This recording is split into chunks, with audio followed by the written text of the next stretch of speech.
Okay. We will not be reading from the book tonight, so we will take a few moments to be quiet together before we continue.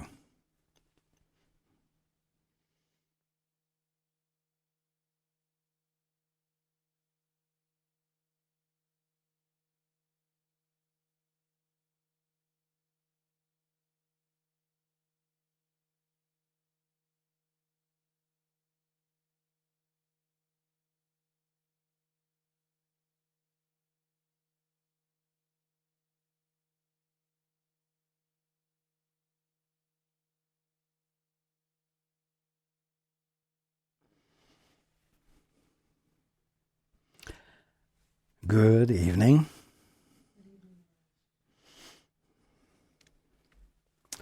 And welcome to everyone who's joining us on the internet.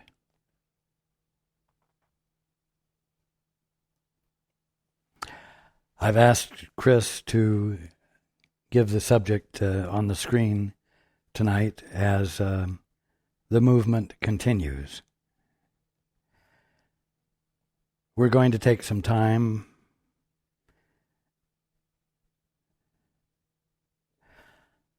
talking about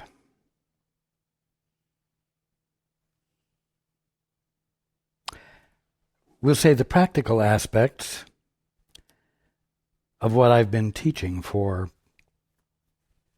a number of years, which is inseparable from A Course in Miracles.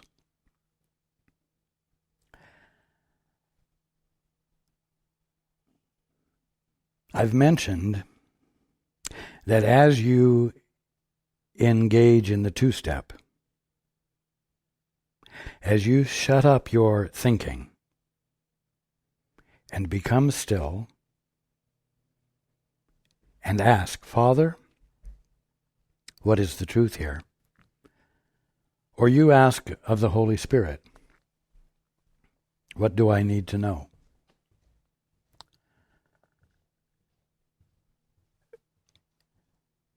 What you are going to learn as a result of what you hear is going to change you.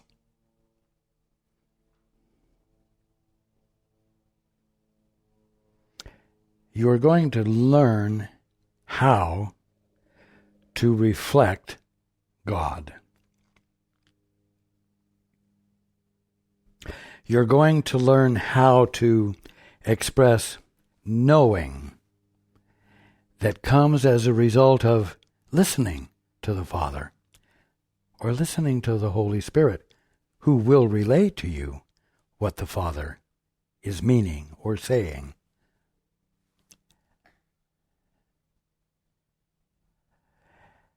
And you're going to learn, as Paul is slowly learning, that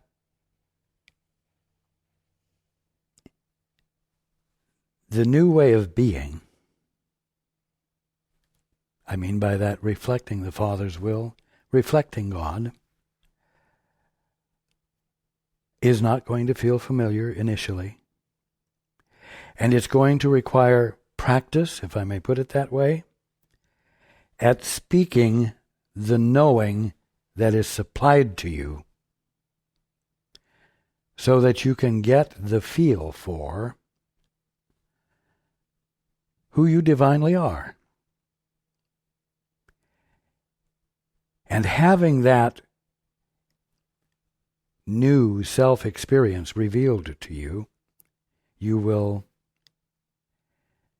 begin to recognize it, begin to feel at home with it, and you will be willing, with less and less reluctance, to express it. Now, in a way, tonight is an exercise for Paul. He has a general idea what we're going to be talking about, because I started this afternoon to dictate what we've been calling an update letter. And in it, there are things that, when he's listening to his knowing, he would say. But at this moment, he's not comfortable with it. He's fine with my expressing it. He's fine in relaying what is actually his knowing as well.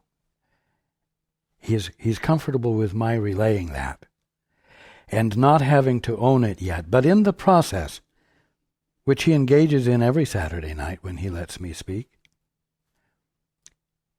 in the process, he becomes more and more comfortable and has a better idea of what it means to reflect God, what it means to let the Holy Spirit speak, to govern oneself according to the directions of the Holy Spirit, which is really nothing more than your sane mind, your right mind, your whole mind, which you've dissociated yourself from. And so I'm going to begin by reading what I dictated this afternoon, and we'll use it as the starting point. Good news. On August 16th, closing on the new property has been scheduled to take place, and the move will begin. An incredible expression of love and unity from everyone in many forms has made it possible. But at this point, it is my task to keep attention on completion of the movement, so that the full meaning of fulfillment is not lost in premature abandonment of the miracle, and so that the joy of unity may continue.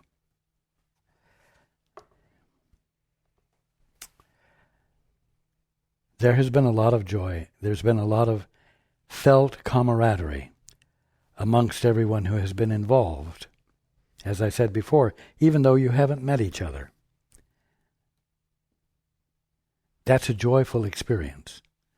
And as I've said before, it's one that everyone needs to have more consistently. It's important for the joy to continue. Now, what does this mean, premature abandonment of the miracle? Well, I continued and said, for example, it could seem quite reasonable to believe that the purchase of a $710,000 property in 10 weeks, without any initial means of doing so, is enough of a miracle to last anyone a lifetime, even though it doesn't represent the complete vision. It might be easy to say, wow, who needs more than this? Everybody can relax. It's not necessary to be attentive anymore. It's not necessary to be in the position of experiencing a sudden shift of perception called a miracle.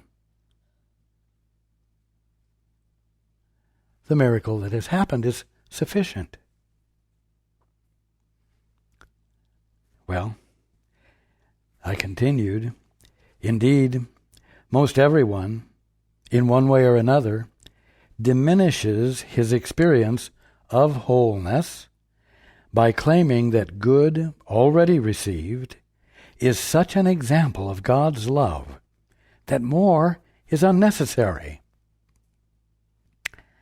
The prayer of a bedridden person, one not yet having received his good, might even be, if I could simply sit up and get around in a wheelchair, I would never ask for another thing.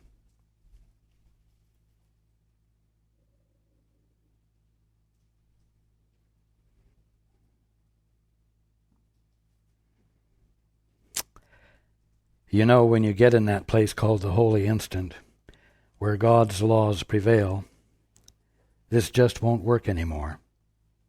you will find your guidance. You will find the Holy Spirit counseling you to insist on going the distance the Father would take you. In other words, all the way to holiness. Wholeness.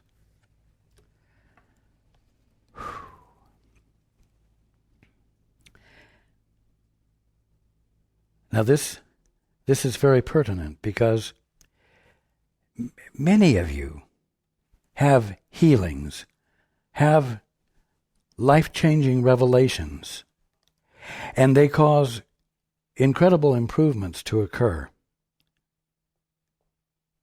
But not improvements that take you all the way to perfection. In other words, perhaps if you were bedridden, you're no longer bedridden and you are able to enjoy getting around in a wheelchair. But you know what? You're not able to walk, you're not able to drive, you're not able to swim, you're not able to dance. So, wholeness hasn't been arrived at yet. And it is not necessary for you to settle for half a healing, even though half a healing puts you way ahead of where you were before and causes great joy to fill you perpetually.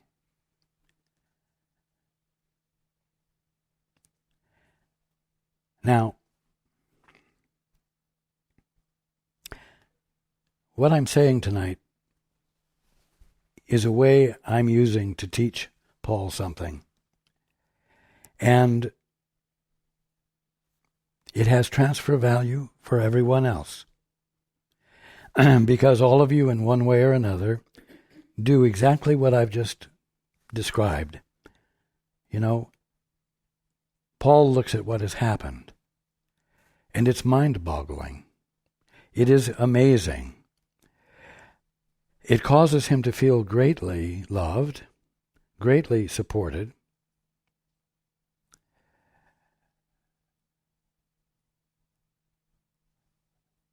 But there's an element of unreasonability to it. It just isn't reasonable for this to have occurred. Although it evokes great gratitude, and it is going to mean more grace in carrying on the activities of the work for both him and Susan and Chris and Judy.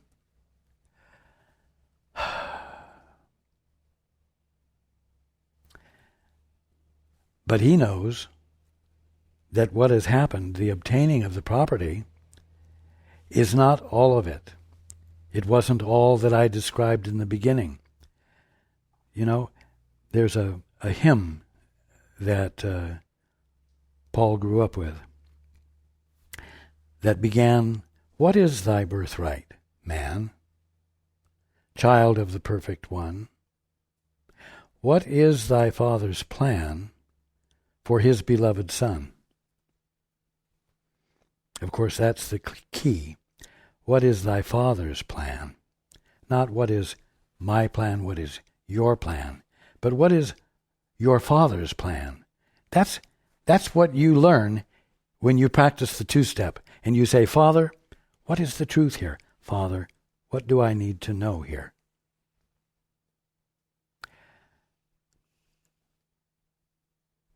The only stumbling block any of you have in the process of awakening or in the process of experiencing healing and the evidence of your good is that you find it impossible to yield to your Father's plan.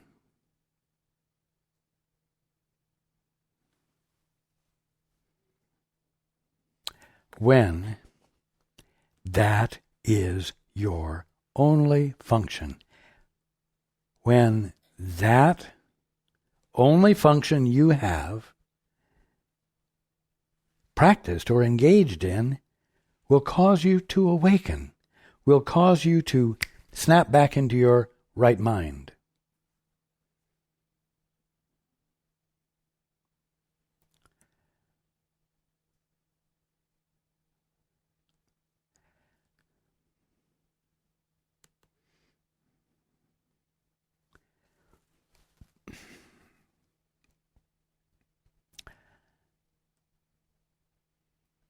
Many from a metaphysical background have learned to visualize as a means of bringing about some good or effecting a healing. But the key here is where I said, you will find your guidance, you will find the Holy Spirit counseling you to insist on going the distance the Father would take you, not the distance your plans will take you, not the distance your best ideas will take you, not the distance your great skill at manipulating others can take you. No. Insist on going the distance the Father would take you. How do you find out where the Father would take you and how far?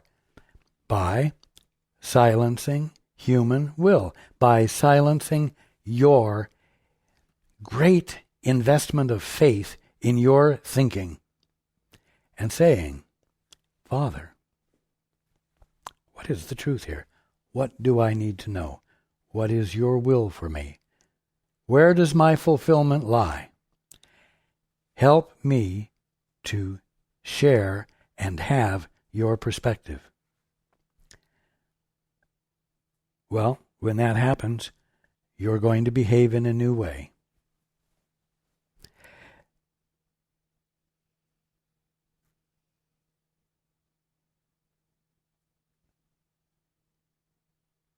Not a new way that can be written down and practiced by rote in the future, but a way that is revealed to you in the moment that you're asking to know what the truth is here.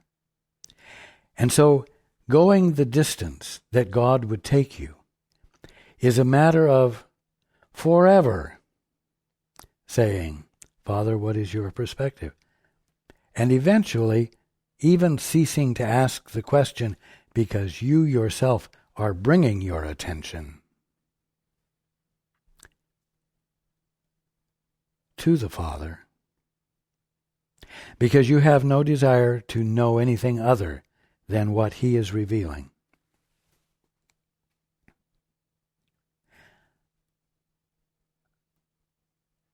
So you know what? You can't watch what Paul is doing or listen to what Paul is saying and write it down and then practice it as though in a copycat form you can arrive at knowing the truth, experiencing the Father's perspective, having the Father's plan for His beloved Son revealed to you so that you might flow in expression of it without inhibition, without resistance.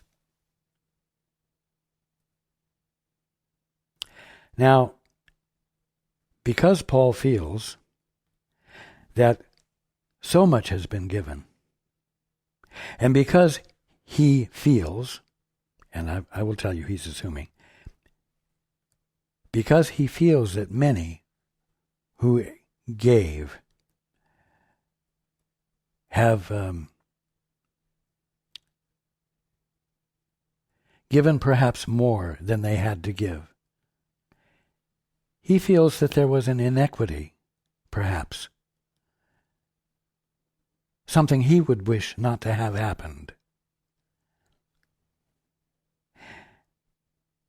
But you see, he has himself as a pissant little mortal, an orphan in the orphanage, looking at the effects he thinks maybe he's having on the other orphans, deplete them, or put them at a disadvantage.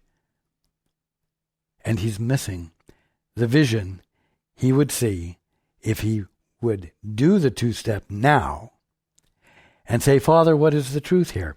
And of course, right now, he is doing the two-step, and he is asking, Father, what is the truth here? And the truth is coming out of his mouth right now. And the truth is that in all of the love that was expressed, whether it was a few dollars or a lot of them,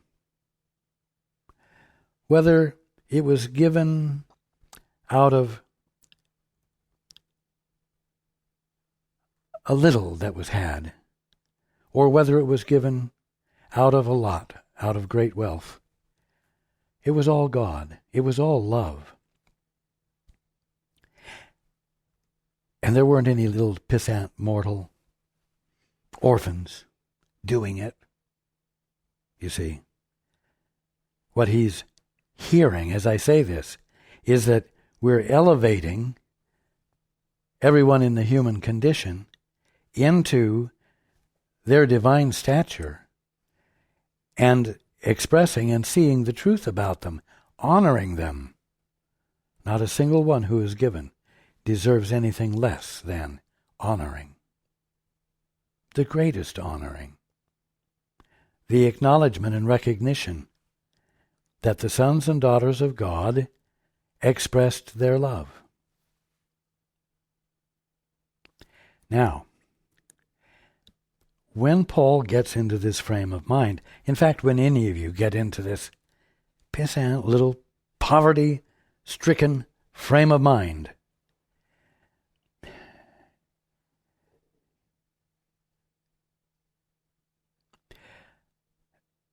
you find it difficult to consider wholeness as being your birthright.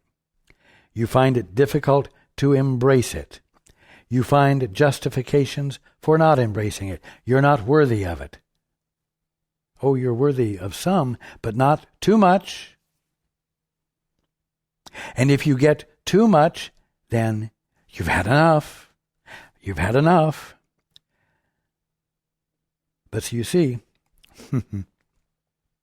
if you're listening to the Father, if you are asking to know the truth, the Father or the Holy Spirit or your guide will reveal to you the necessity of following through to wholeness, following through to the complete experience of what your Father's plan is for you.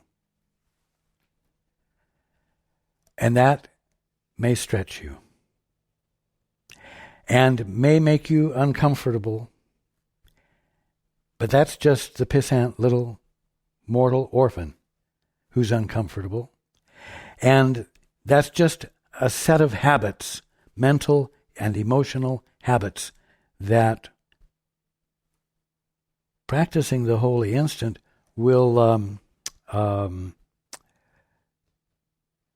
break you of. It's a habit that will be broken by the persistence, the loving persistence of your guidance, or of the Holy Spirit, or of me, or of the Father.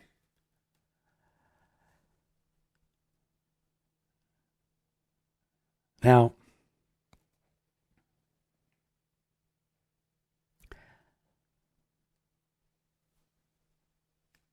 we're at this marvelous point in this movement where the new property will be I'm going to say owned, will be completely available to occupy and be active in. That's the point. Now, there are new things. There's moving expenses. There are, there are two fundamental things which are going to be needed, and they should be handled before moving in because they involve some construction that will make it difficult to live in the middle of. Now these two things are an elevator. The house is already structured for the elevator, but the carriage needs to be installed. The carriage costs approximately $20,000. In addition, the other thing that needs to be installed is a backup generator, which will allow for uninterrupted electrical service, it will allow for uninterrupted electrical service in an area where there are frequent outages in the winter. Now, pissant little Paul's mind says, nobody's going to hear that and honor it or feel that it's justified. Hell, that's what he would say. Hell. Other people live in apartment buildings with no elevators on the 3rd floor and go up and down, carry their groceries. But you know what? That's pissant little Paul's mind thinking. That's not Paul saying, Father, what is the truth here? What is your plan in this instance? But tonight he's asked, and he's hearing, and you're hearing, that the Father's plan is for this building to have an elevator in it that not only Paul and Susan can use, but also people attending gatherings who may find it difficult to negotiate 3 flights of stairs. It is the plan for this building. It is the plan for the activity that will be going on there, the activities.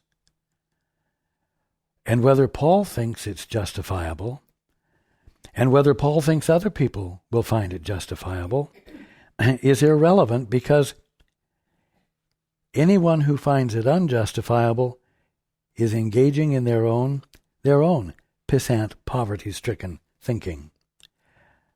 Instead of saying, Father, what is the truth here, and listening for the answer, and hearing that it is appropriate, and relaxing about it, and being able to stand in support of it, and thereby reflect God. Does that mean that if you do that, you're going to send in a contribution? No, this has nothing to do with control. This has to do with understanding the movement, and also understanding the movements that you find yourself engaged in as part of your fulfillments that the Father is revealing to you as his plans for you, and which require you to perhaps be bold and persevere for wholeness, not just half a healing, not just half a fulfillment, whether it meets your expectations or your limitations or others. And so, I'm here to keep things clear and to keep things on target, because this is a fulfillment of the Father's plan, if I may put it that way. This new location, the elevator, the generator, the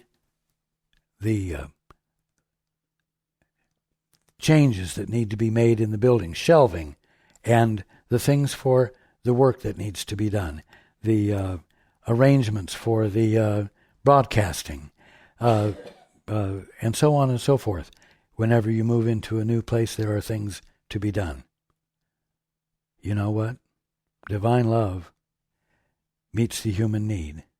Divine love reveals God's plan. And where is his plan going to show up if it isn't right in the middle of where you are, which is right in the middle of the kingdom of heaven? And so you can rest assured that as you listen to know what the truth is here and here and here, it's going to be relevant. It's going to be relevant to needs met. It's going to be relevant to elevators or shelves or generators or sprinkler heads or whatever. What is thy Father's plan for his beloved Son? Well, his plan for his beloved Son is for his beloved Son to see the kingdom of heaven where he's misperceiving the kingdom of heaven and calling it a material world and universe.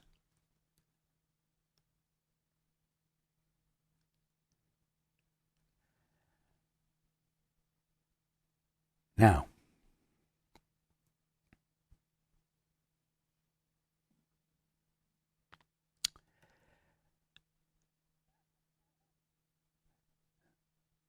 we are, you might say, at the beginning of stage 2. Is there a stage 3 and 4? No. But we're at the beginning of stage 2, the completion of the move, and the fulfillment of all of the aspects of the move. And now is the time when expenses will begin. Not the large overall expense that it took for the house, for the property, but moving expenses, equipment expenses, hiring people to help, and so on. All practical aspects of and evidence of love, meeting the need.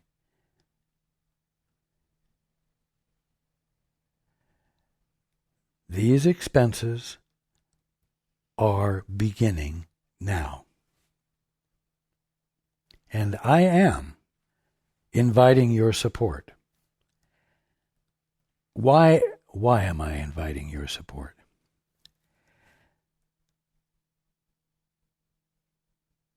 Because you're listening to me. Because you're asking to know the truth.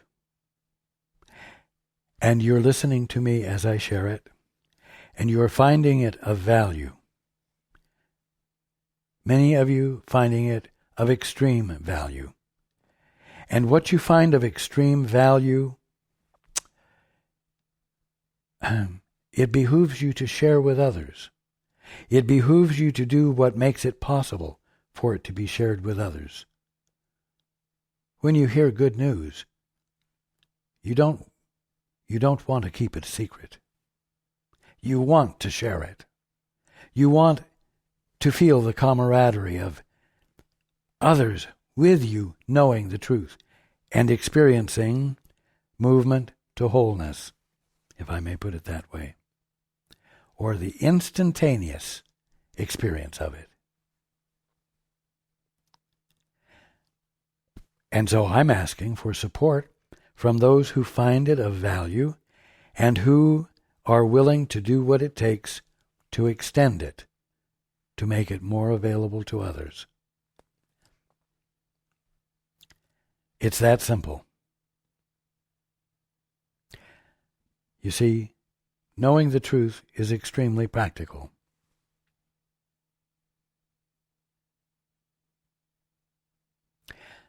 But even more than your knowing that divine love meets the human need, you need to know the fundamental point that I'm sharing tonight, which is that you need to follow through to wholeness. Don't accept half a miracle. Don't accept half a healing. Be grateful for it. But just because it's an awesome change in your experience doesn't justify postponing the rest of it. It justifies your continuing to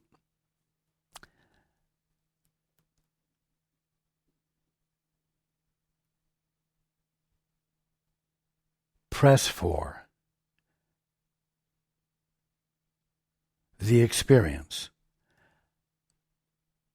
of the complete healing.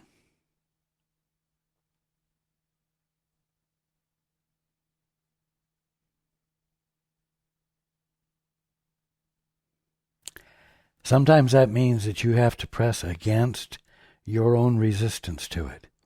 Oh, I couldn't take it. It would be too much for me to bear. Bullshit. That's just an excuse.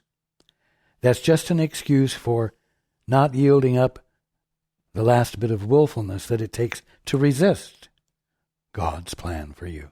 To resist the sudden shift of perception, called a miracle, in which your right mind registers with you as your clarity and constitutes the means of awakening.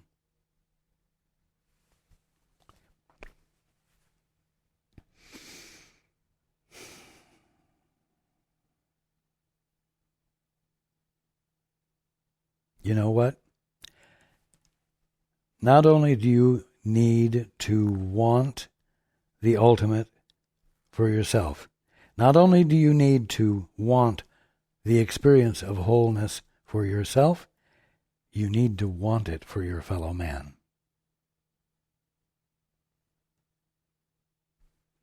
You can't have it privately.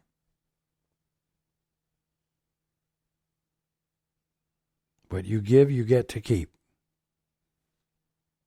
We've said it over and over.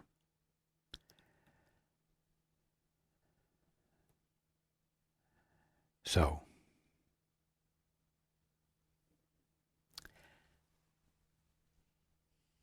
I invite everyone to do the one essential thing, the two-step. And ask, Father, what's the truth here? What's the truth relative to me and what Raj is talking about tonight? Regarding the new property and what's needed there, and regarding the needs I have in my life, that he's telling me I need to press for the experience of the completion of. And you know what? Don't abandon the questioning and the listening too quickly. The key is in persisting. Because the longer you're saying, Father, what is your will? Father, what is your plan for me? The longer you're not saying, I want it my way. You see? And the longer you go without saying that, the more fluidly and easily you will shift. The more you will provide the environment in which the sudden shift of perception can occur.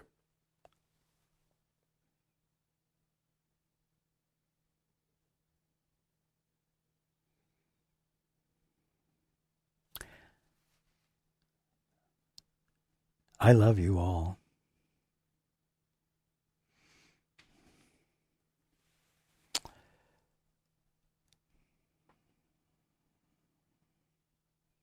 And this is great learning.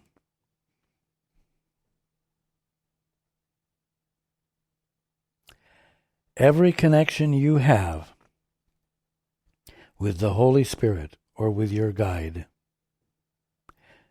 will strengthen the divine one that you are and simply dissolve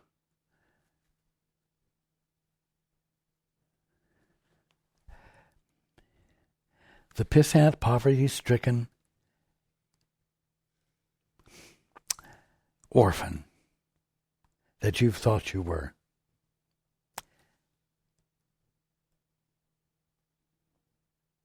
That's it in a nutshell.